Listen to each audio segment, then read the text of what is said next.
네, 이번 순서에는 이화여대의 동문 문다 신지연 대표님 그리고 롯데벤처스 정한나 심사영님이 강연과 함께 토크쇼를 진행해 주시겠습니다.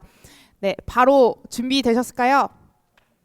네, 저희 곧 졸업을 앞두고 있는 찐 동문님이 오셨습니다. 유초등 악기 레슨 플랫폼 문다의 신지연 대표님 큰 박수로 앞으로 맞이하겠습니다.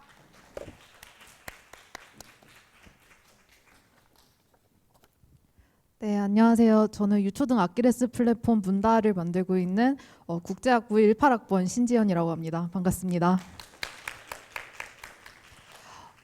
먼저 시작하기 앞서 오늘 너무 좋은 자리에 있어서 영광이고 또 제가 너무 존경하는 선배들과 함께 할 수 있어서 너무 영광이고 제가 원래 이렇게 말하는 거를 떨려하지 않는데 오늘의 선배님들과 함께 한다는 것 때문에 부담이 되더라고요. 그래서 어제 새벽에 퇴근하고 자료를 급하게 업데이트를 했습니다. 그래서 오늘 2시간밖에 못 자서 약간 정신이 몽롱한데 한번 시작해 보도록 하겠습니다. 제가 18학번인 만큼 여러분들과 학번이 이렇게 가까워서 저랑 여러분들은 크게 차이가 있지 않을 거라고 생각을 해요. 정말 한 계단 정도일 것 같은데 그런 입장에서 정말 좀 솔직하게 좀 경험을 한번 제가 3년 반 정도 삽질을 했었는데 그 삽질한 것을 좀 솔직하게 공유를 드려보려고 합니다. 시작하기에 앞서서 디스클레이머를 하나 말씀드리면 제 경험은 하나의 사례일 뿐이고 절대 정답이 아니라는 점 말씀드리고 싶습니다. 들으시면서 필요하신 분은 수용하시고 그리고 동의하지 않는 부분은 수용하지 않으시면 됩니다. 오히려 이거 하다 보면 여러 멘토분들을 만나게 되실 텐데 내 말이 정답이라고 하시는 분들을 오히려 주의하셔야 할 거예요. 네.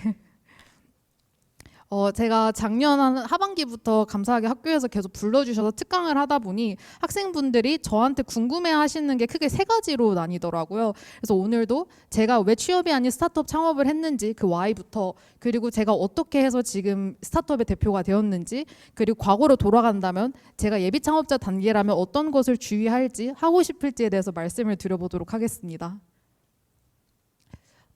저는 사실 원래 사회 문제에 굉장히 관심이 많았습니다. 중학교 1학년 때 한국사를 좀 제대로 처음 배우면서 독도 위안부 동해 문제를 접하고 왜 이 문제가 여전히 해결되지 않는가에 대해서 좀 분노하는 스타일이었어요. 그래서 실제로 제가 중학교 2학년 때 어제 네이버 메일함에서 찾았어요. 이게 있더라고요. 실제로 세계에서 가장 오래된 백과사전 회사인 브리테니커 백과사전에 그 동해 문제, 우리나라 동해가 일본해로 표기가 되어 있었거든요. 그걸로 항의 이메일을 보내기도 했습니다. 그래서 충격적인 답변을 받았는데 동해라고도 하지만 일단 국제적으로는 일본해가 조금 더 잘 되어 있으니 우리는 바꿀 수 없다라는 그런 답변을 받기도 했습니다. 이것처럼 사회 문제에 굉장히 조금 관심이 많았는데요. 그래서 자연스럽게 외교관이라는 꿈을 꾸게 되었습니다. 외교관이 되어서 이런 문제를 해결할 수 있을 거라고 생각을 했거든요.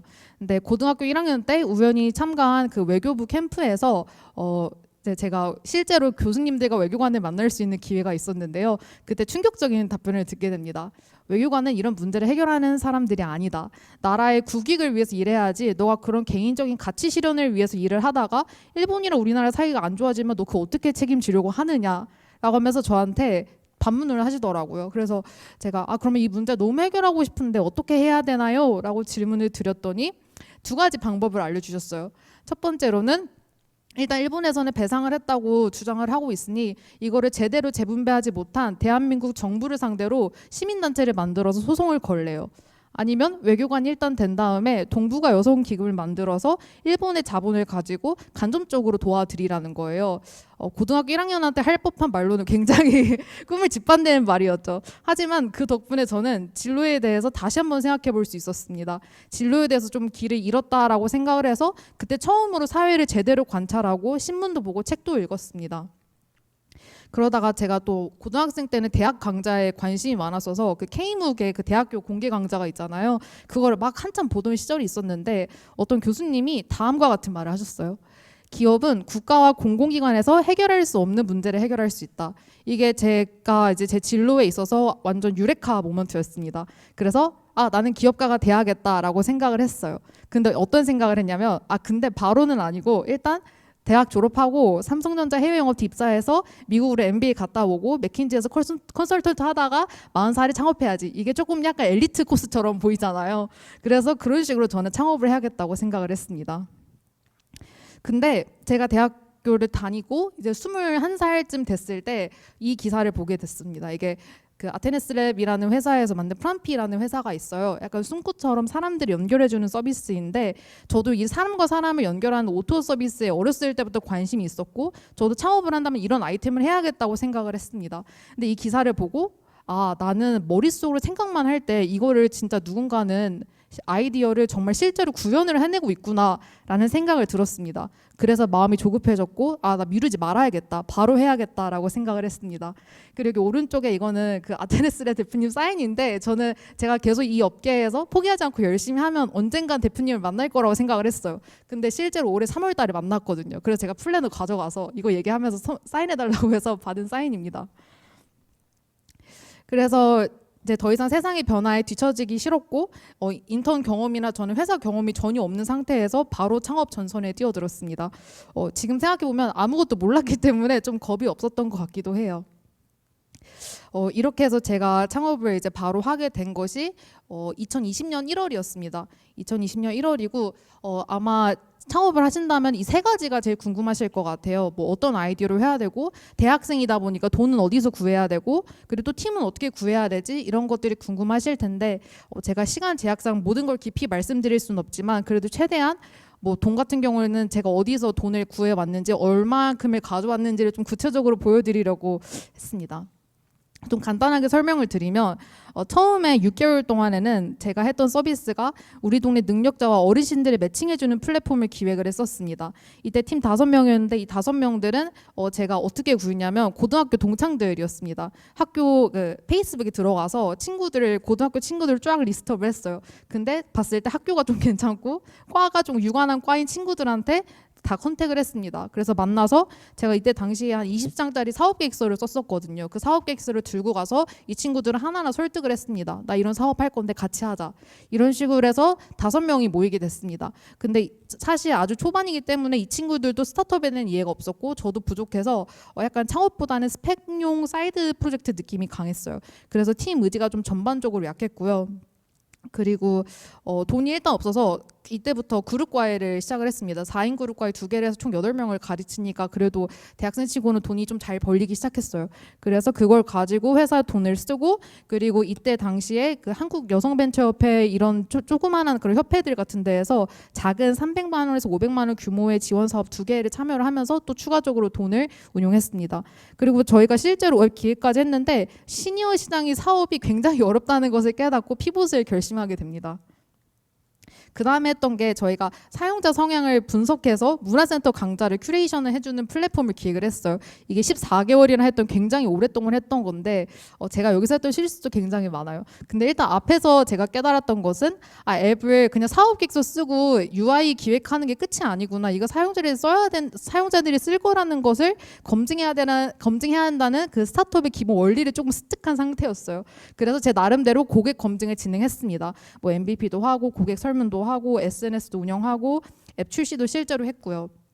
그래서 앱 사용자 수 7,300명까지 가면서 나름 나쁘지 않은 성과를 보였습니다. 이때는 지난번에 팀원 5명일 때는 이 친구들이 의지가 약하다는 거를 그냥 받아들이고 팀원을 확충을 하기 시작했어요. 무작정 확충을 했고 12명까지 늘어나게 됐습니다. 그래서 좀 관리하는 게 쉽지 않았죠. 그래서 이때는 돈이 더 많이 필요했기 때문에 그리고 저희 팀원의 전문 개발자분 한 분이 참여하면서 돈을 더 들여야 되는 상황이 되었어요. 그래서 과외를 더 늘려서 시드머니 1,500만 원을 확보해서 제 돈을 출자를 했고 그리고 학교에서 그 미래혁신센터에서 도전학기를 하면은 돈을 줘요. 그래서 도전학기로 제가 정확하게 금액이 기억이 안 나는데 600에서 한 800만 원 정도 사이를 받았던 것 같습니다. 그 창업 동아리 오르다도 하면서 150만 원을 받았고요. 그리고 또 이때 당시에 그 우리나라에서 하는 그 국가 지원 사업 중에서 예비 창업자 단계에서 받을 수 있는 게 제일 큰 것 중에 하나가 창업진흥원에서 하는 예비 창업 패키지예요. 이 예비 창업 패키지에 선정되면서 4,400만 원을 추가로 수주를 하게 됩니다. 이렇게 해서 초기 자금을 확보를 해서 이 처음에 했던 문화센터 강좌 큐레이션 플랫폼을 운영하게 되었죠. 하지만 그 사업의 본질을 잃고 있었어요. 돈을 벌어야 되는데 돈이 안 벌리는 구조였던 거예요. 저희는 결제 기능을 갖다 붙이면 다 해결될 거라고 생각을 해서 했는데, 그래서 영업을 했어요. 공공기관 문화센터, 사설기관 문화센터에 영업을 했는데 공공기관에서는 우리랑 같이 하려면 공문 가져와, 사설기관은 마트나 백화점 문화센터가 많다 보니까 본사랑 얘기해라는 식으로 접근을 많이 하시더라고요. 그래서 저희가 영업을 많이 했음에도 불구하고 제휴를 맺을 수 없었고 결제 기능을 도입할 수 없었어요. 저희 앱은 결제 기능이 없으면 결국 사람이 다시 밖으로 나가야 하는 서비스였거든요. 그래서 피봇을 고민하게 됐고, 그리고 저희가 큐레이션 해주는 서비스다 보니까 데이터가 굉장히 중요했는데요. 이 데이터를 직접 저희가 다 크롤링을 해서 라벨링을 했어요. 그렇게 한 데이터가 한 10만 개 정도 되는데 이게 정말 고되고 반복적인 업무라 이 와중에 현타가 오는 팀원들이 있었어요. 내가 이걸 왜 해야 되지? 저도 그렇게 생각했는데 팀원들은 오죽했을까요? 그래서 이때 팀원들이 거의 다 이탈을 했습니다. 라벨링 업무하고 또 창업과 스타트업의 뜻이 없어서 나간 친구들도 있었습니다. 그래서 팀원이 다시 12명에서 3명으로 줄었어요. 이때는 저랑 디자이너랑 이제 개발자님 한 분이 이렇게 남았는데, 이때 개발자님은 저희가 프리랜서로 처음에 만났던 개발자님이셨고 이미 경력이 많았기 때문에 더 이상 인력이 필요하진 않았어요. 그리고 디자이너분이 다른 사람들 다 나갈 때 이 친구가 남아줬으니 계속 같이 하면 뭐라도 하겠다 싶어서 코파운더 제안을 했고 코파운더로 합류를 하게 되었습니다. 이렇게 초기 3명이 모아졌고요. 이때도 아직 좀 정신을 못 차렸죠. 또 UI 기획만 했습니다. 피봇을 했는데 이번에는 문화센터가 아니라 취미 클래스로 바꿨어요. 그래서 이제 했는데도 아직도 정신을 못 차리고 UI 기획을 열심히 했습니다. 이 와중에 영업도 계속 했고요. 나름 고객 검증을 했던 거죠. 그리고 이때가 2021년도 9월이었는데 디캠프 디데이에 출전을 하게 되는 정말 기적적인 일이 일어납니다. 저는 제가 창업을 하면서 목표했던 것이 몇 가지 있는데 그 중에 하나가 디데이 출전을 하는 게 너무 간절했어요. 왜냐하면 디데이에서 내거는 모토가 스타트업의 데뷔 무대라는 그 말이었는데 저는 그 스타트업의 데뷔 무대라는 말이 너무 제 가슴을 떨리게 했던 것 같아요. 그래서 너무 가고 싶었고 출전하게 되었습니다. 그리고 출전함과 동시에 주변의 귀인들의 도움으로 투자사를 소개받아서 시드 투자를 유치를 위한 IR 라운드를 진행을 하게 되었고요. 그러다가 이제 12월 달에 이제 투자 라운드를 돌면서 저희는 한번 또 피봇을 했어요. 왜냐하면 지난번 아이템에서는 취미 클래스를 큐레이션 해주는 것만으로는 뭐 기존에 있는 솜씨당이나 다른 플랫폼들에 비해서 차별점이 없다는 걸 깨닫게 되었거든요. 그래서 이때는 정신을 또 다시 차려서 MVP 개발을 1개월밖에 소요를 하지 않았습니다. 그전에는 뭐 14개월, 6개월 하다가 이제 정말 삽질을 하다가 깨달은 거죠. 그래서 이때부터는 MVP 기획부터 결과 확인까지 3주밖에 안 걸렸고요. 그리고 앱 UI 기획도 정말 최소 기능만 담아서 정말 하루도 안 걸렸던 것 같아요. 근데 저희가 이 MVP를 운영을 하면서 알게 된 게 이게 사람들이 저희가 성인 대상으로 클래스를 오픈했는데도 불구하고 성인분들이 자기 자신은 안 하고 자녀분들을 보내거나 자녀랑 같이 오는 거예요. 그래서 저희가 이게 우리가 돈을 벌려면 아이들 대상으로 부모가 돈을 쓰게끔 해야겠다라고 해서 저희가 이제 유초등 아킬레스 플랫폼 문다라는 것을 생각하게 되었고요. 이때도 MVP 결과 보면서 투자 IL 미팅을 진행을 했습니다. 그리고 다행히 투자 유치를 하게 되었는데요.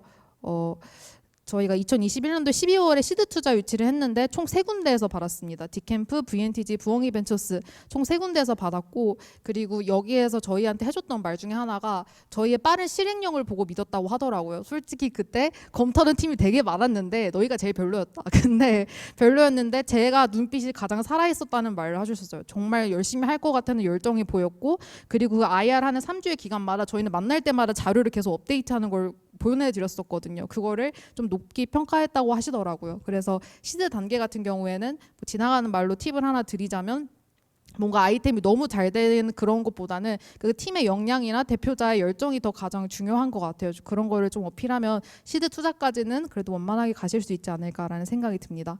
그래서 또 다시 그 배운 레슨을 기반으로 문다로 피봇을 하고 난 다음에 2월 달에 바로 MVP 웹이라는 앱을 런칭을 했고, 그리고 이번에는 어느 정도 가설이 맞았던 거죠. 런칭 일주일 만에 매출 120만 원이 발생했습니다. 그래서 이건가 보다 싶어서 작년 1년을 그렇게 보냈었던 거죠. 그래서 원래 사실은 피봇을 할 때 2가지를 염두에 뒀었어요.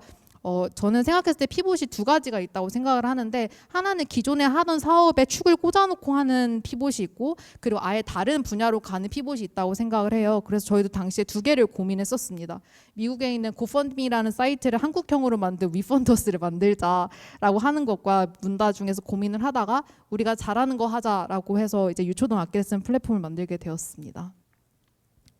네, 그래서 제가 이렇게 좀 삽질한 이야기를 말씀을 드렸는데 저는 제가 삽질을 하면서 네 가지의 그 아이템 중에 이제 공통된 실수가 있었다고 생각을 해요. 그래서 이 네 가지는 정말 돌아간다면 하고 싶지 않은 실수들인데 첫 번째로는 제대로 된 MVP 없이 시장 검증 없이 계속 앱을 기획하고 디자인하고 개발 준비만 했습니다. 실제로 그 문화센터 앱을 만들 때에는 앱 개발만 거의 한 6개월이 걸렸거든요. 근데 6개월 동안 MVP를 만든다라는 것은 사실 시장 검증을 안 하겠다는 거랑 다름이 없거든요. 그래서 저는 그게 저의 실수였다고 생각을 하고 두 번째로는 아까 선배님도 말씀해 주신 건데 어떤 멘토가 저한테 무슨 말을 하셨냐면 우리나라에서 예비 창업 패키지 안 받고 사업하면 바보다라는 말씀을 하셨어요. 그래서 저는 그거를 맹신해서 1년 반 동안 예창패에 3번을 떨어지고 4번째 붙었거든요. 거기에 몰두하느라 사업 계획서만 계속 고치느라 사업의 본질을 못 본 거예요. 그래서 거기 집착한 게 너무 후회가 됩니다. 왜냐하면 제가 지금 2단계까지 와서 저희 주변에 있는 디캠프 같이 입주해 있는 다른 회사들 분들 프론트원에 계신 분들 보면은 예창패 하신 분들 거의 없더라고요. 그 다음 단계인 초기 창업 패키지 하신 분들이 굉장히 많은데 예창패는 없었어요. 그래서 내가 이걸 왜 집착했지라는 생각을 참 많이 했고요. 그리고 팀 빌딩을 제대로 하지 않은 거. 그러니까 차라리 혼자 시작하면 혼자 시작해야지. 그렇지 의지가 명확하지 않은 친구들을 데리고 한 게 모래성 위에 집짓기가 된 것 같아요. 그래서 속도가 오히려 늦어졌다는 생각이 들었고 그리고 네 번째로는 스타트업이라는 이름에 너무 집착해서 기업의 본질을 잊은 것 같았습니다. 그러니까 기업의 본질이라는 것은 결국에 돈을 벌어야 되고 그 번 돈을 가지고 우리 회사 직원들의 월급을 주고 뭐 사무실 월세를 내고 다시 새로운 사업에 투자를 해야 되는데 제가 그 스타트업이라는 건 전략적 적자를 내도 된다라는 그 멋진 말에 속아서 그 본질을 보지 못했습니다. 이 네 가지가 좀 저는 실수였다고 생각을 하는데 이거는 제가 한번 작성을 해본 게 뭔가 이거 하시면 좋겠다 안 하면 이거 하면 좋겠다라는 걸 좀 정리를 해봤어요. 좀 많긴 한데 그냥 좀 빠르게 한번 보면 하지 않으셔야 하는 것들은 거저 불합격이 멘탈을 무너뜨리지 않도록 하는 게 중요할 것 같습니다. 초반에는 이게 어쩔 수 없지만 하다 보면 멘탈이 좀 강해지더라고요.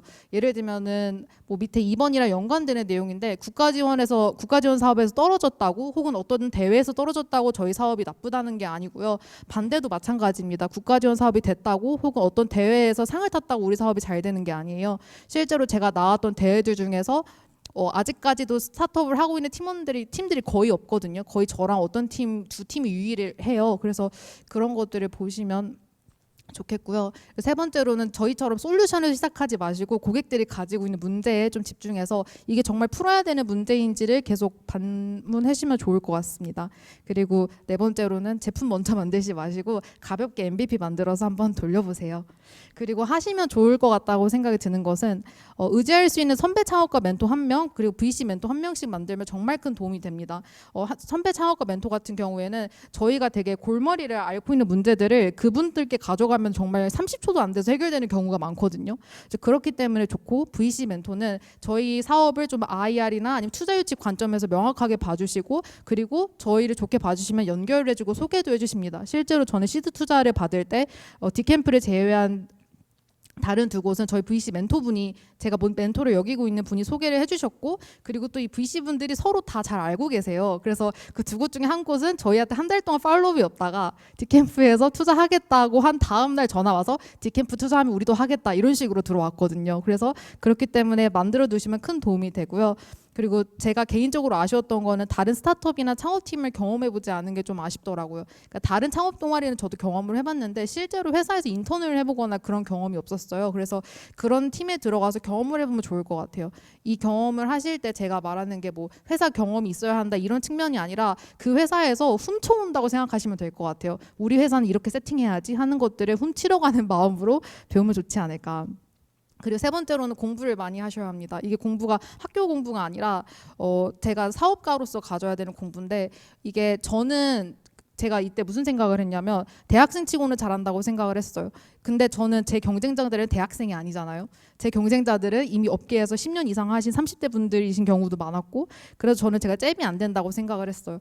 근데 그거를 이길 수 있는 유일한 방법이 제가 기초 지식은 다 갖춰야 한다고 생각을 했거든요. 뼈대가 필요하다고 생각을 해서 공부를 굉장히 많이 했어요. 여기 제가 보면 여러 가지 용어들을 적어놨는데 이게 스타트업에서 만일에 일을 하시게 되면 누구나 보고 바로바로 아는 단어들이에요. 이 정도는 다 알고 있으셔야 되고 특히 뭐 투자를 받으실 때도 이 정도 용어는 기본적으로 알 거라고 생각을 하시고 커뮤니케이션을 하기 때문에 알고 있으면 좋습니다. 왜냐하면 제가 이게 좀 부족해서 투자를 받을 때 커뮤니케이션 미스로 좀 큰일이 날 뻔히 한 적이 있어요. 그 프리밸류에이션이랑 포스트 밸류에이션의 그런 제가 잘못 전달을 해가지고 이슈가 생길 뻔한 적이 있어서 공부하시면 좋습니다. 네 번째는 제가 이 두스랑 돈츠를 작년 한 가을쯤에 적었었던 건데 그때 당시에는 혼자 하지 말고 코파운더랑 같이 하라는 말을 썼었어요. 근데 최근에 생각이 바뀌었습니다. 만일에 코파운더 정말 괜찮으신 분 아니면 내가 정말 같이 하고 싶다라는 생각이 드는 분이 안 계신다면 혼자라도 괜찮으니 일단 시작해 보시는 것이 좋다는 생각이 듭니다. 일단 혼자 해보시고 하다 보면 그 성과를 가지고 그 가치에 공감해주는 사람들이 주위에 모이는 것 같아요. 그래서 일단 시작하시면 좋을 것 같고 그리고 기업의 본질이 돈을 버는 거라는 걸 잊지 않으셨으면 좋겠습니다. 그리고 이제 제가 가볍게라도 창업에 관심 있으시면은 이 두 책은 꼭 읽어보시면 좋을 것 같은데요. 저는 제가 이 두 책을 읽었더라면 앞에 삽질을 안 했을 거라는 생각이 굉장히 강하게 들었어요. 제가 책을 두 권을 추천해드리는 이유는 그 오른쪽에는 굉장한 유명한 엑셀러레이터인 프라이머의 권도균 대표님이 쓰신 책이고 그리고 왼쪽에 있는 책은 그 스트롱 벤처스의 백이용 대표님이 쓰신 책인데 둘 다 스타트업의 기본에 대한 정말 제목처럼 그 바이블 경영 수업에 대한 그런 내용들을 담아주셨어요. A to Z까지 다 들어가 있는데 두 분의 관점이 좀 다른 부분이 있습니다. 그래서 그걸 비교해 보면서 이제 보시면 좋을 것 같은데 예를 들면 권도균 대표님 같은 경우에는 자꾸 미국 하면서 해외 시장 가야 한다고 생각하는데 아시아 시장도 충분히 크다. 아시아에서 잘해라 라는 얘기를 하시는 반면 백영 대표님은 무조건 미국 가야 된다. 미국에서 시작해라. 약간 이런 식으로 얘기를 하시고 또 권도균 대표님은 코파운더 못 찾았으면 일단 혼자 시작해라 라고 얘기를 하시는 반면 백용 대표님은 무조건 코파운더 찾아라 라고 얘기를 합니다. 이것처럼 스타트업엔 정답이 없기 때문에 이 두 분들의 의견을 비교해 보면서 보시면 도움이 될 것 같아서 이 두 책은 꼭 읽어보시면 타임 세이빙이 굉장히 많이 될 것 같고요. 그리고 창업은 저는 정말 결코 쉬운 길이 아니라고 생각해요. 하지만 창업에 정말 생각하셨을 때 가슴이 찐다면 저는 마음이 가는 대로 그대로 가면 된다고 생각을 합니다. 저 같은 경우에는 이거 생각하면 너무 가슴이 떨려가지고 밤에 잠을 못 잘 정도였거든요. 그렇게 하시면 되고 하지만 잘 모르시겠다 아니면 나 창업에 관심 있는데 진짜 내가 여길 갈 만한가 의심이 되신다면 창업 동아리 오르다를 하세요. 왜냐하면 창업 동아리의 목적 자체가 여러분 창업하세요가 아니라 내가 이걸 할 수 있는지 없는지 그리고 우리의 아이디어를 어떻게 구현해야 되는지를 연습해보고 테스트해보는 장이라고 저는 생각을 해요. 그게 창업 동아리의 목적이기 때문에 꼭 하셨으면 좋겠고요. 그리고 마지막인데 이거 좀 창피한데 저는 일기를 써요.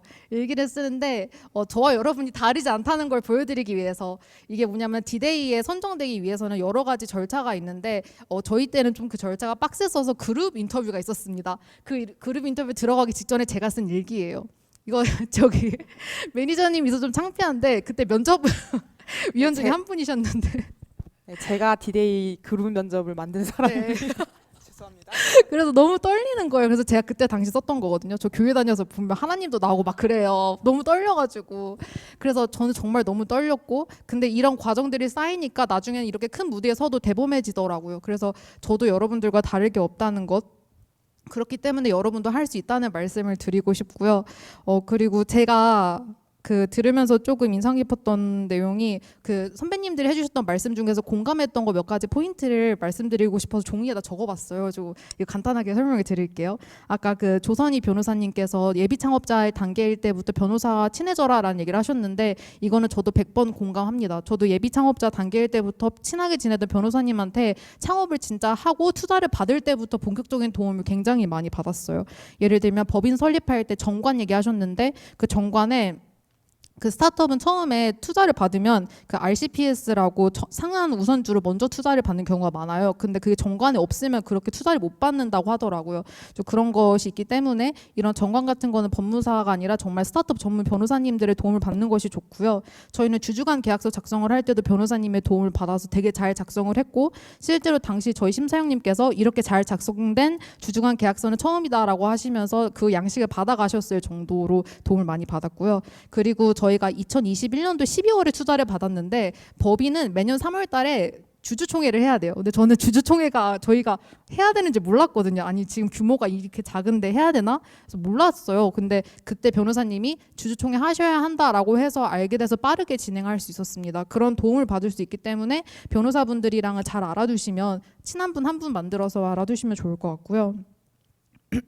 그리고 아까 그 혜림 선배님께서도 말씀하셨던 것처럼 제가 용기가 부족할 때는 저는 이화의 역사를 생각합니다. 저는 왜냐면 한참 옛날에는 몇 년 전에는 자신감이 부족할 때 이화여자대학교 홍보 영상을 봤어요. 왜냐면 거기에서 무슨 말이 나오냐면 수많은 최초의 역사를 나는 이화. 그걸 보면은 막 가슴이 막 웅장해지는 거예요. 아, 내가 제 선배들이 이렇게 쌓아놓은 최초의 역사의 길에 나도 그 위에 서 있구나. 선배들이 했으니 나도 할 수 있다. 그런 것처럼 그분들이 문을 열어줬기 때문에 나도 할 수 있다라는 그런 자신감을 많이 얻었던 것 같아요.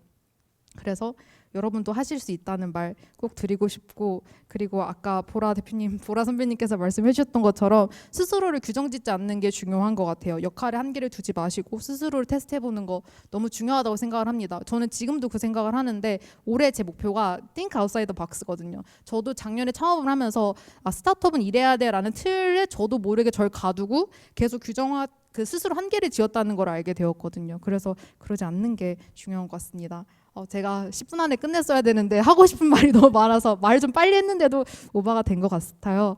네, 저희 최초와 최고를 거듭한 130년의 이화, 여러분들 다 이제 다음 주인공은 여러분입니다. 다들 힘내세요. 파이팅입니다. 네, 디캠프에서 투자를 할 때 정말 저도 같이 심사 자리에 있었는데 투자한 이유가 정말 대표님 말씀해주신 것 같습니다. 사업 아이템은 잘 모르겠었고, 그러니까 아직 피봇한 지 얼마 안 됐기 때문에 뭔가 저희가 검증할 수 있는 게 없음에도 불구하고 정말 대표님의 이 열정 하나 보고 무조건 투자를 해야겠다라고 가장 먼저 오른 팀이에요. 그만큼 대표님 열정 너무 느껴지시지 않나요? 그래서 오늘도 많은 이야기 해주셨고 조금 이따가 토크쇼 시간에 좀 더 질문 받아보도록 하겠습니다. 네, 감사합니다. 네, 저희 특강은 이제 마지막 특강을 남겨두고 있습니다. 네, 롯데벤처스에 계시는 정한나 심사영님 모시겠습니다.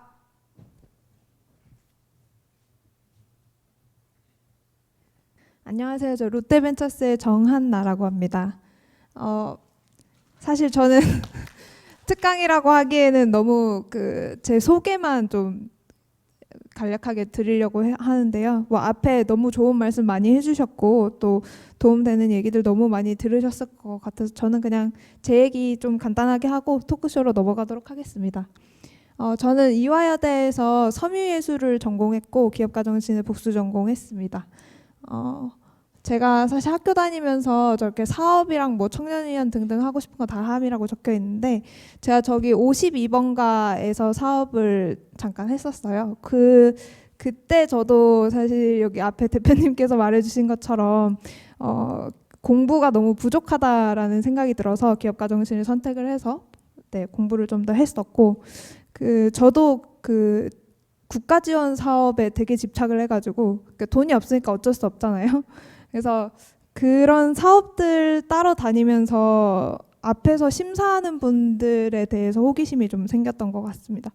그래서 그때를 계기로 롯데 엑셀러레이터 그리고 지금 제가 일하고 있는 롯데 벤처스인데요. 롯데 엑셀러레이터가 거기서 인턴을 했었고 졸업하고 난 후에 나는 진짜 투자 심사역이 돼야겠다라는 생각으로 KB 인베스트먼트에 들어가게 되었습니다. 그리고 그 이후에는 또 갑자기 VC 업계에 현타가 와가지고 잠깐 또 인더스트리로 빠졌다가 롯데 벤처스로 다시 돌아오게 됐습니다. 그래서 저는 제가 선택했던 진로들에 대해서 조금 제 이유들이나 이런 것들을 말씀드리고 싶어요. 그래서 처음에 제가 롯데 엑셀러레이터를 선택했던 이유는 사실 업계에 대한 호기심이었습니다. 제 앞에서 심사위원들이 저한테 이제 지원금을 줄지 말지를 이제 평가를 하시는데 순간적으로 그런 생각이 들더라고요. 이 사람들이 뭔데 왜 내 사업에 대해서 이래라 저래라 하지? 약간 이런 생각이 들었어요. 그래서 저 사람들의 생각을 알면 뭔가 사업을 조금 더 진짜 기업처럼 운영해 나갈 수 있겠다라는 생각에 선택을 하게 되었습니다. 그래서 사실 이때 배웠던 점은 구성원이 이제 적었어요. 엑셀러레이터가 생긴 지 딱 2년 됐을 때 제가 들어갔었고 저 포함 대표님 포함 10명 정도 있었는데 그렇다 보니까 이제 저까지도 되게 많은 업무와 책임이 오게 되더라고요. 근데 저는 이 부분을 되게 좋게 생각했었고 한 1년까지 인턴을 연장을 하게 되었습니다. 근데 사실 이때 하면서 아쉬웠던 이유는 엑셀러레이터랑 VC랑은 되게 차이가 커요. 그래서 이때는 엑셀러레이터 매니저를 했었는데 진짜로 이 투자 심사를 하는 심사역이 되고 싶다라는 생각이 좀 컸었어요. 그래서 이제 뭐 졸업까지 1년 남기도 했고, 그러고 나서 이제 졸업을 하고 KB 인베스트먼트로 네, 취직을 하는 걸 선택했습니다. 네, 이제 이때 선택했던 이유는 제가 아까 말씀드린 것처럼 엑셀러레이터가 아니라 FI 하우스 중에서 되게 탑티어인 하우스였고 되게 오랜 역사를 가지고 있는 하우스여서 투자가 어떤 게 잘 되고 어떤 게 못 됐고 어떤 타이밍에서 회수를 했을 때 가장 수익률이 좋았고 이런 것들을 알 수 있는 자료들이 너무 많았어요. 그래서 그게 되게 좋았던 거고, 이직의 사유는 일단 너무 빡셌어요. 조직 문화가. 아무래도 금융권의 계열사고 이러다 보니까 막 워크숍 때 막 새벽 2시까지 술을 마시고 다음날 아침 8시에 등산을 가자고 하는 그런 네, 조직 문화였습니다. 그래서 또 이때 또 제가 느꼈던 것 중에 하나는, 제가 인더스트리 경험이 없잖아요. 그냥 이제 뭐 사업을 했다가 엑셀러레이터를 갔다가 VC로 들어오게 됐던 건데, 그러다 보니까 이제 인더스트리 무경험자가 이런 꼰대들을 설득하기가 쉽지 않은 거예요. 원래 투자 하우스에서는 본인만 좋다고 투자할 수 없어요. 그 투자 심사위원들을 설득해야 되거든요. 그래서 그게 이제 한계로 좀 느껴졌습니다. 그래서 이제 인더스트리로 나가야겠다라고 생각을 하고 K옥션이라는 미술품 경매 회사로 옮기게 되었습니다. 네, 이때 제가 선택했던 가장 큰 이유는 딱 2가지였는데, 이 회사가 이제 IPO를 준비를 하고 있었어서 제가 그 전략기획팀에 들어가면 IPO 업무를 경험할 수 있고, 또 NFT 신사업을 준비하고 있어서 저 또 NFT 한창 관심이 많을 때여가지고 NFT 신사업을 내가 직접 주도할 수 있다라는 게 가장 큰 메리트였던 것 같아요. 그래서 선택을 하고 들어갔었고, 이때 배운 점은 IPO는 생각보다 쉬웠습니다. 제가 하는 일이 별로 없더라고요. 그냥 저는 그 주관사에서 요청하는 자료들을 다 주면 됩니다. 주고 이제 그쪽에서 만들어주는 자료를 보면서 뭐 틀린 게 있는지, 그리고 뭐 주주들 동의를 얻고 막 이런 정도? IPO는 생각보다 쉬웠습니다. 이건 근데 이 K옥션이라는 회사가 되게 매출적으로 안정적이고 탄탄한 회사여서 그랬던 것 같아요. 그리고 또 한 가지는 신사업은 오너의 의지가 없으면 절대 진행되지 않는다는 거였어요. 그러니까 저는 NFT 신사업을 빨리 하고 싶은데 저희 그 K옥션의 대표님은 좀 되게 보수적인 분이셨어서 막 어디서 막 야 이거 뭐 안 된다는데 막 이런 소리 듣고 오면 매번 그 프로젝트가 진행됐다가 중간에 무산됐다가 이런 식으로 네 자꾸 엎어졌던 거죠. 네, 제가 알기로는 지금까지도 NFT 사업은 진행이 안 되고 있는 걸로 알고 있습니다. 그리고 이직의 사유는 사실 저는 이것도 되게 진로를 선택하는데 가장 중요한 부분이라고 생각해요. 여러분들이 절대 간과하면 안 된다고 생각하고 나는 열정이 있어 이런 생각으로 많이 뛰어드시는데, 사실 열정이 있어도 급여가 아쉬우면 오래 가지 못합니다. 그래서 이 부분도 꼭 고려를 하셔야 되는 부분이고, 그리고 또 저는 이제 상장과 동시에 우리 사주를 샀는데 제가 아무리 계산을 해도 1년 락업이 걸리거든요. 근데 1년 뒤에 이걸 처분할 때를 생각해 보니까 너무 답이 안 나와서 네. 그래서 딱 좋은 제안을 받고 이직을 하게 되었습니다. 그래서 지금 현재 롯데벤처스를 다시 선택을 하게 된 이유는, 일단 저는 함께 일하는 사람들이 되게 중요하다고 생각하거든요. 근데 제가 롯데 엑셀러레이터에 일하면서 느꼈을 때는 사람들이 굉장히 되게 함께 일하기 좋은 사람들이고 배울 점도 많은 사람들이다라고 느꼈었고, 그리고 또 제가 잘하는 업무를 하면 성과가 나는 직무로 제안이 왔었어요. 그래서 예전에는 저는 막 투자 심사역을 꼭 해야지 막 이런 거에 집착을 했었다면, 약간 여기서는 좀 유두리 있게 엑셀러레이터도 하면서 뭐 심사역도 하면서 이렇게 할 수 있는 직무가 온 거예요. 그래서 너무 네, 그 직무가 저랑 딱 맞는다고 생각을 해서 네, 선택을 하게 되었습니다. 아까 MBTI 안 믿으신다고 했는데 저는 MBTI 신봉자입니다. 근데 요건 이제 제 MBTI인데 저는 그 자타공인 ENTJ예요. 그러니까 평생 MBTI 그 뭐라 그러지? MBTI를 하면은 항상 ENTJ가 나오고 누군가 친한 사람한테 내 MBTI를 맞춰봐 하면 다 ENTJ가 나와요. 그러니까 왜 그런 말이 있잖아요. MBTI를 정확하게 하려면 자기랑 진짜 가까운 사람한테 물어봐서 이렇게 하는 게 가장 정확하다. 뭐 좀 객관적으로 봐줄 수 있다 이런 얘기를 하는데 네, 그래도 저는 ENTJ가 나옵니다. 근데 제가 이런 말을 하는 이유가 뭐냐면 사실 투자도 진로 결정도 결국에는 그 사람을 아는 거에서부터 시작돼요. 그래서 아까 선배님 말씀해주신 것처럼 그 사람에 대해서 공부하는 것도 되게 중요하고 본인 자신에 대해서 잘 알아가는 것도 중요하고 또 투자 심사를 하실 때도 그 대표에 대해서 잘 알아가는 게 굉장히 중요해요. 특히 저는 초기 투자를 하는 사람으로서 볼 수 있는 건 사실 대표님밖에 없어요. 그러니까 아까 디캠프에서 대표님만 보고 투자를 하셨다고 했는데 사실 그거 말고는 볼 게 없어요. 그래서 대표님에 대해서 잘 아는 걸로 투자 심사를 결정합니다. 저도. 네. 그래서 이렇게 말씀드리고 싶고 나머지 얘기는 토크쇼에서 네, 더 말씀드리도록 하겠습니다. 네, 되게 담담히 이야기해주지만 이 후배들이 너무 부러워하는 저 눈빛을 봤습니다.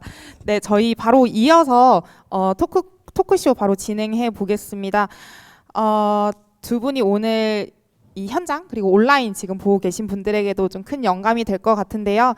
오늘 지금 자리에 계신 분들 질문 다 생각해 놓고 계시죠? 저희 세팅되는 동안 잠시 질문을 생각하는 타임 가지고 바로 이어가 보도록 하겠습니다.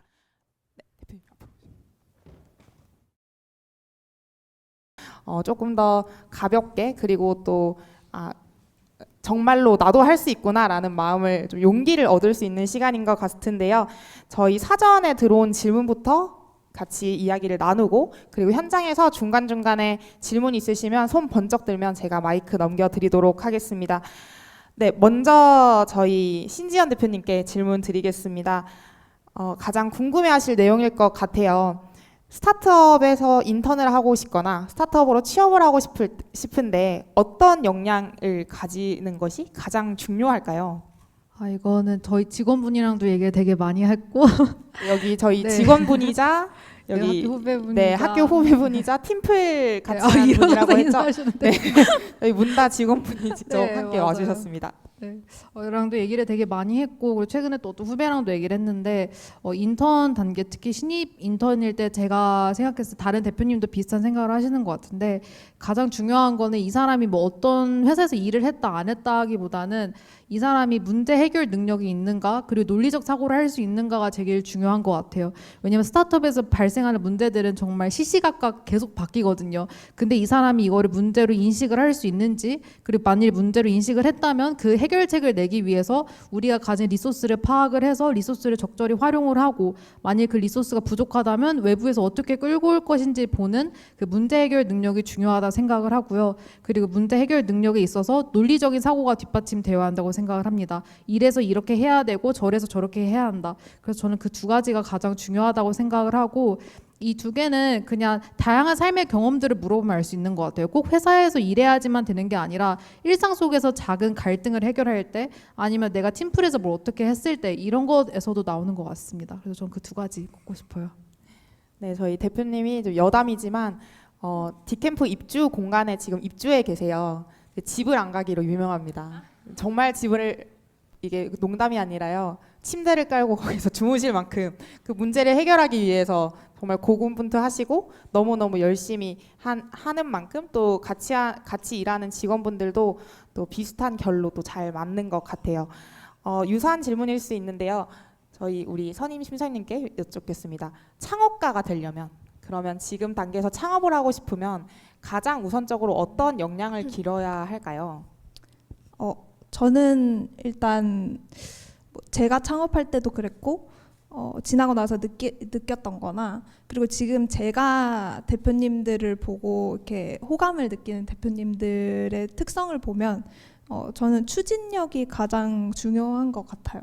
그러니까 사실 뭐 아이디어가 좋은 사람이 있을 수 있고 뭐 되게 능력이 특출나신 분이 있을 수 있고 막 스펙이 되게 좋은 사람이 있을 수도 있는데 결국에는 이렇게 자기가 의지를 갖고 이렇게 실행하지 않으면 뭐 성과가 나올 수는 없는 거거든요. 그래서 저는 그 대표님들이랑 미팅을 하면서도 이렇게 추진력이 강하신 분들한테 되게 호감을 많이 느낍니다. 그래서 네, 창업가 되려면 추진력이 가장 중요하지 않을까 싶네요. 네, 좀 실행력, 추진력이 강한 분들이 또 빨리빨리 MVP 테스트도 해보시고 피봇도 하시고 이렇게 계속 성장해 나가는 것 같습니다. 네, 다시 돌아와서 저희 문다 대표님께 여쭙겠습니다.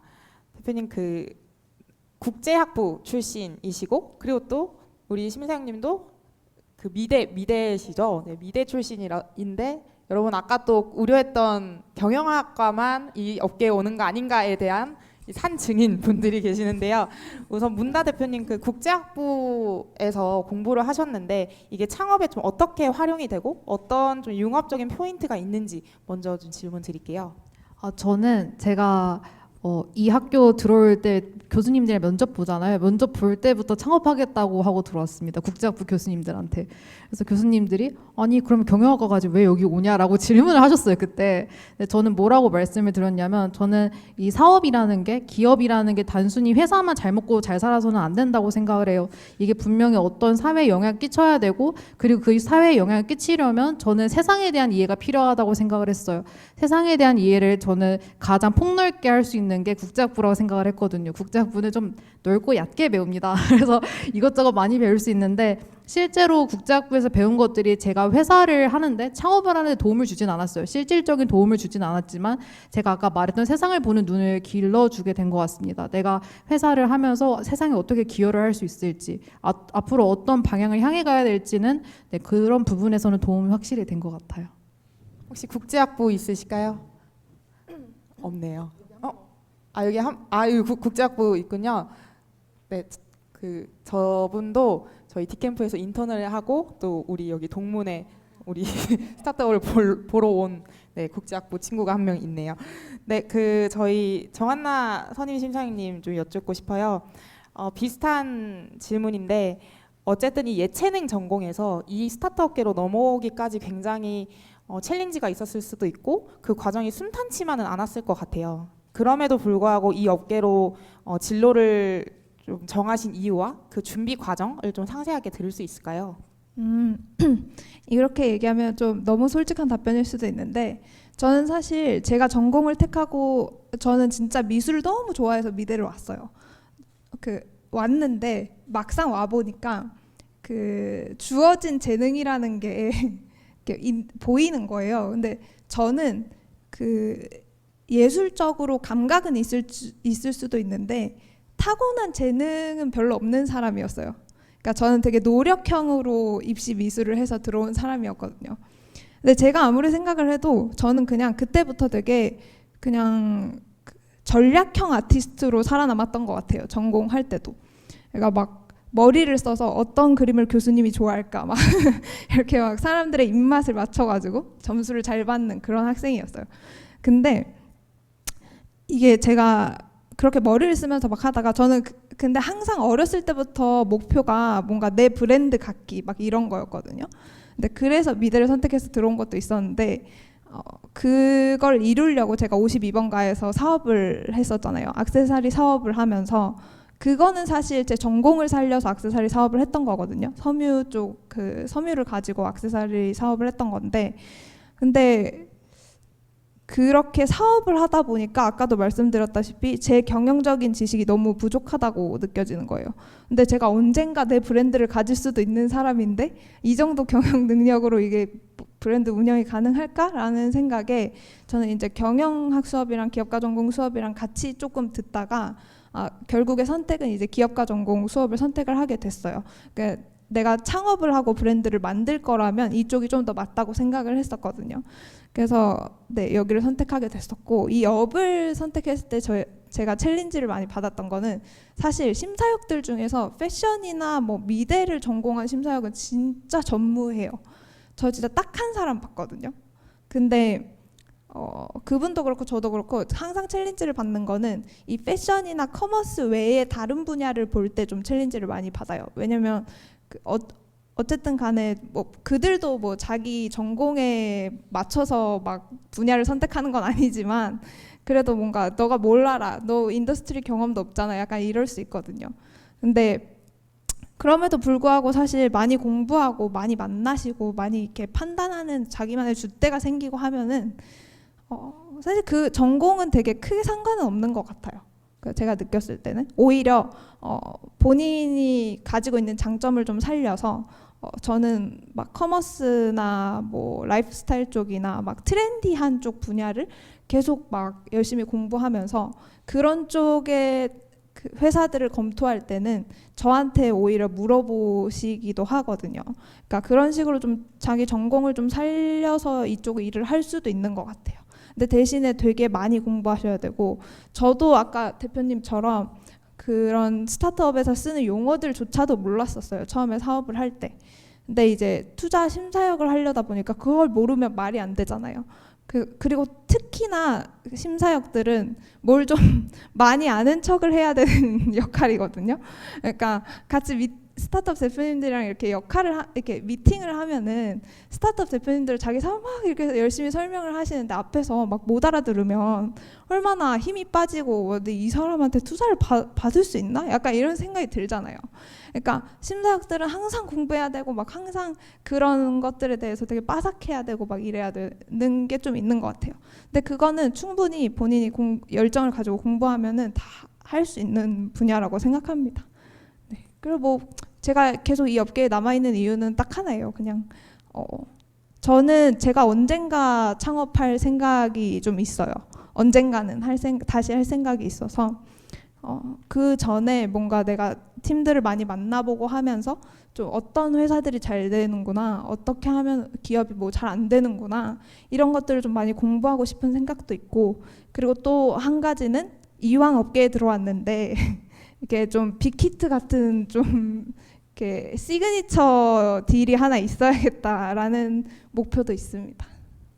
네, 또 전공을 또 강점으로 살려서 이 업에서 잘 녹아낼 수 있을 것 같습니다. 네, 현장에서 좀 질문 받아보려고 하는데요. 저희에게 주어진 시간은 단 5분입니다. 네, 질문이 있으신 분 지금 네, 저기 뒤에 노란색 입으신 분부터 하고 그 앞으로 넘어올게요.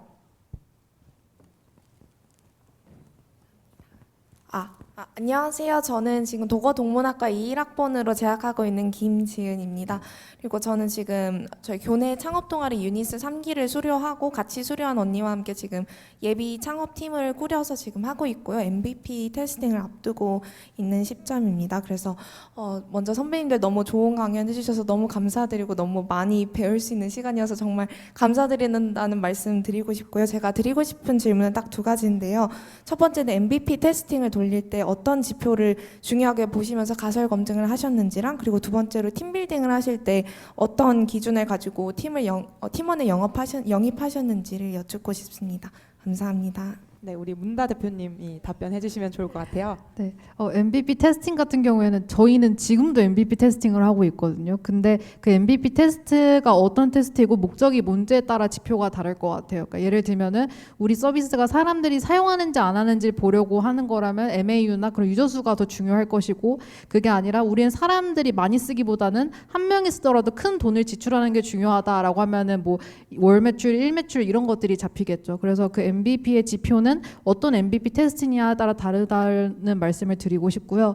그 팀원을 영입할 때에는 일단 제가 학생 창업가 시절에서는 기능 단위로 영입을 했습니다. 그러니까 예를 들면은 제가 기획이랑 뭐 전략 능력을 가지고 있다 하면은 이거를 구현해 줄 수 있는 디자이너를 뽑는다든지 아니면은 뭐 개발자를 뽑는다든지 이런 식으로 기능 단위로 봤고요. 그때 당시에 제가 모집을 했던 방법은 교내에서만 찾지 않았고 일단 고등학교 동창들부터 시작을 해서 그리고 그 친구들한테 부탁을 해서 거의 서울권에 있는 주요 대학교들의 에타에다가 다 공고를 때렸습니다. 에타에다가 부탁을 해서 다 계속 글을 올렸고 그렇게 하다 보니까 되게 다양한 학교 친구들이 모였었어요. 저희는 그래서 그렇게 했었고 현재는 그렇게 기능 단위로 보지는 않고 애초에 지금은 좀 시각을 좀 달리해서 또 어느 정도 자금이 있는 상태니까 기능 단위로 보기보다는 뭐 이 특정 기능이 필요하다면 아웃소싱을 좀 해서 해결을 하려고도 하고요. 그리고 일단 내부의 인력을 좀 잘 키우는 것을 장점으로 두고 있습니다. 네, 네, 좀 명확한 답변이 되어서 좀 도움이 많이 될 것 같아요. 그 앞에 흰색 안경 끼고 계신 분, 네, 먼저 질문 부탁드릴게요. 안녕하세요. 저는 휴먼 기계 바이오 공학부 23학번에 재학하고 있는 학생입니다. 제가 만약에 나중에 창업을 하게 된다면 지금 신지연 대표님께서 하고 계시는 것처럼 사람과 사람을 매개해주는 그런 플랫폼 쪽으로 창업을 해보고 싶은데 저는 그 창업을 생각을 할 때 가장 큰 고민이 어떻게 사람을 모으는가가 가장 큰 고민이거든요. 처음 시작하는 기업은 아무래도 인지도 면에서 사람들에게 많이 알려져 있지 않다 보니까 그 플랫폼을 사람들이 사용하게 하려면은 처음에 누가 들어와 있느냐가 굉장히 중요하다고 생각을 해서 이 점을 어떻게 해결을 하셨는지 여쭤보고 싶습니다. 처음 초기 이제 유저 확보를 어떻게 하느냐, 이게 이제 질문의 포인트인 것 같아요. 저희도 그걸 작년에 굉장히 많이 고민을 했고, 이런 아까 말씀하신 사람과 사람을 연결하는 O2O 플랫폼은 양면 플랫폼이잖아요. 공급자도 있어야 되고 수요자도 있어야 돼서 어떤 거를 먼저 그로스 시킬 거냐가 되게 큰 주안점이에요. 그래서 저희는 작년에 저희가 판단했을 때에는 수요자가 있어도 공급자가 없으면은 서비스 제공을 못하니까 공급자를 확 늘리자라는 결론을 냈어요. 그래서 저희는 공급자를 먼저 확보하는 전략을 취했습니다. 그렇게 취했고 어떻게 모았냐면 저희는 처음에 저희는 이제 음악 전공자 선생님들이니까 선생님들 SNS나 이런 것들을 좀 찾아서 먼저 다이렉트로 컨택을 했습니다. 그리고 선생님들 정보가 모아져 있는 사이트들도 있어요. 거기서 유료로 정보를 구입을 하기도 했고요.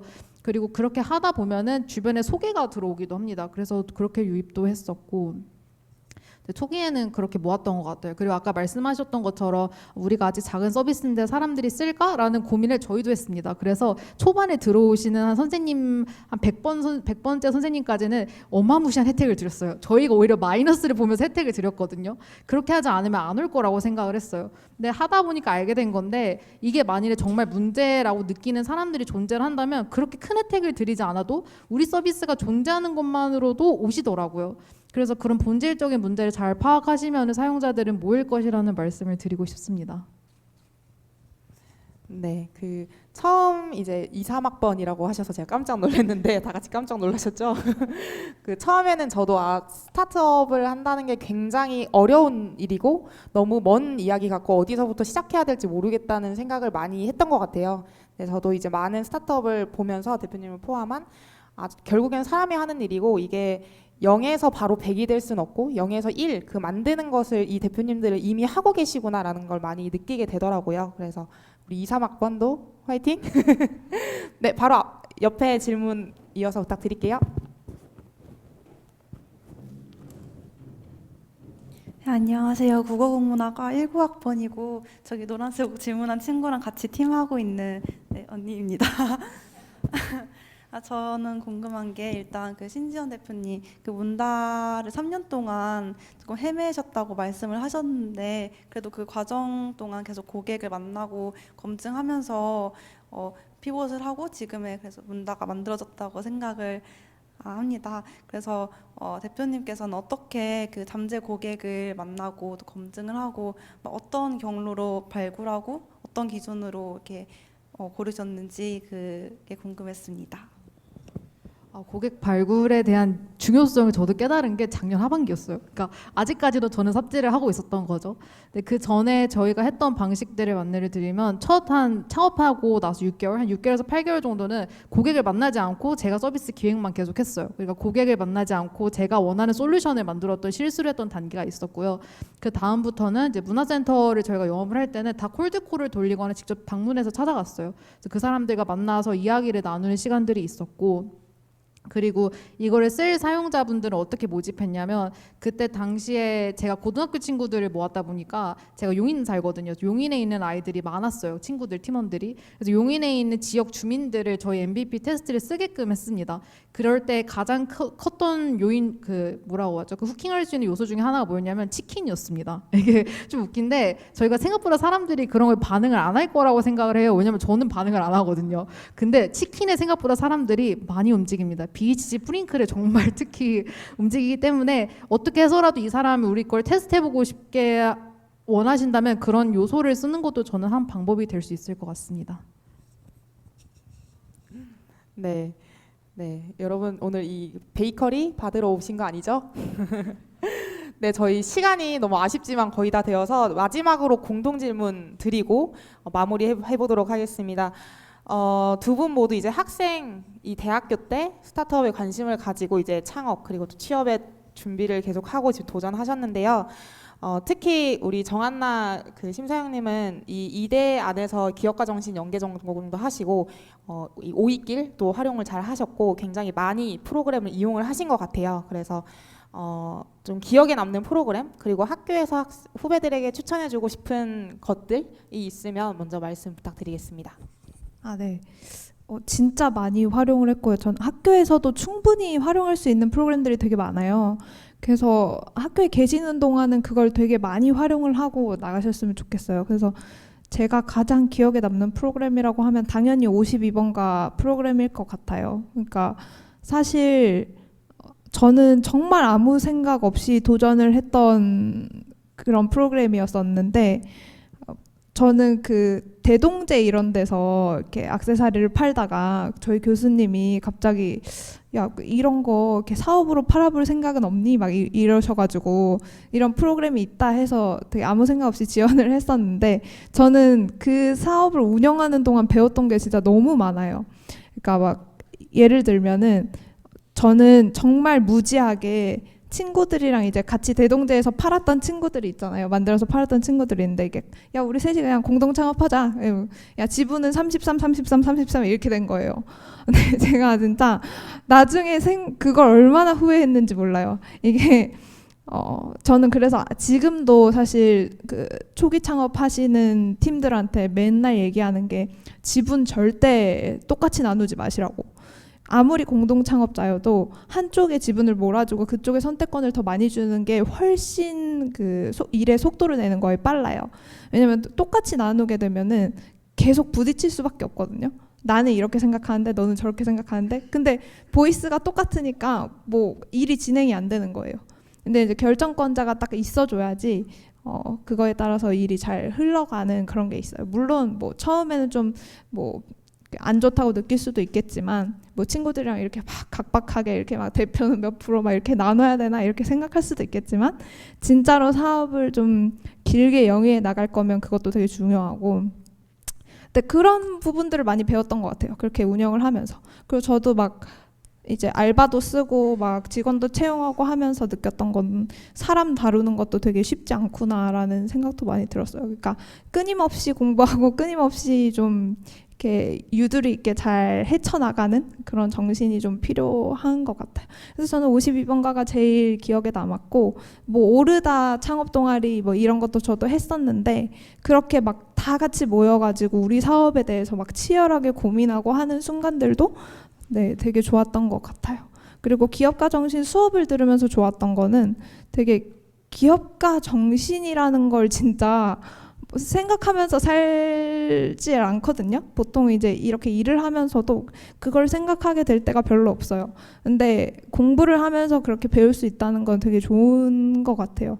그러니까 진짜로 본질적으로 우리가 왜 창업을 하고 왜 투자를 하고 하는지에 대해서 좀 고민해 볼 수 있는 시간들이었던 것 같아서 네, 그런 것들도 많이 들어보시는 걸 추천드립니다. 네, 학교가 가장 많이 배우는 건 당연하고 가장 안전하게 실패를 해도 되는 공간인 것 같아요. 많이 활용해 주시면 좋을 것 같고요. 대표님 그 마지막으로 정말 이 학교에서 이거는 꼭 해라. 10초. 꼭 학교에서 해라. 꼭 해라. 네, 요걸 한번 들어보고 싶습니다. 아까 그 매니저님이 말씀하셨던 것처럼 안전하게 실패할 수 있는 환경이 정말 학교 안에서거든요. 그래서 학교에서 이런 말하면 좀 웃길 수 있지만 돈을 많이 주는 프로그램을 꼭 참여하세요. 저는 제일 도움이 됐던 게 창업 동아리 오르다 했던 이유도 돈 줘서 했던 거고요. 그리고 그 도전학교도 돈을 아마 제가 알기로는 학교에서 받을 수 있는 돈 중에서는 제일 클 거예요, 단위가. 왜냐하면 팀원으로 모이면 그 팀 인당 얼마씩 최대 이렇게 해서 집행을 하거든요. 그래서 저는 그런 걸 활용을 해서 일단 학교의 도움을 받으면서 테스팅을 하시면 좋아요. 왜냐하면 예비 창업 패키지 같은 경우에는 그게 되더라도 문제가 뭐냐면 그 협약이 종료된 다음에 1년 동안 사업자 등록을 유지를 해야 되는 그런 조항들도 있고 되게 뭐 까다로운 조건들이 굉장히 많아요. 그렇기 때문에 학교 안에서 최대한 활용을 하시고 학교에서 주는 돈으로 어느 정도 검증이 됐다 싶으면 밖으로 나오시는 것도 저는 좋은 방법일 것 같습니다. 네, 좋은 전략인 것 같습니다. 네, 정말 마무리를 해야 하는 시간이 왔습니다. 네, 함께 해주신 두 분께 큰 박수 부탁드립니다.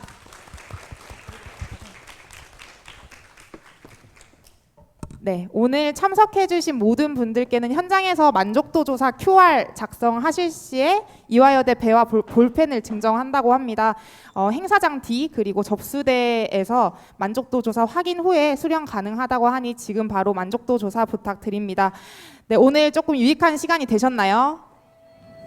네, 2023년 제4회 이화 스타트업 포럼 그래 이대로 스타트업 이대로 행사를 여기서 마무리하도록 하겠습니다. 네, 지금까지 디캠프 정지인이었습니다. 감사합니다.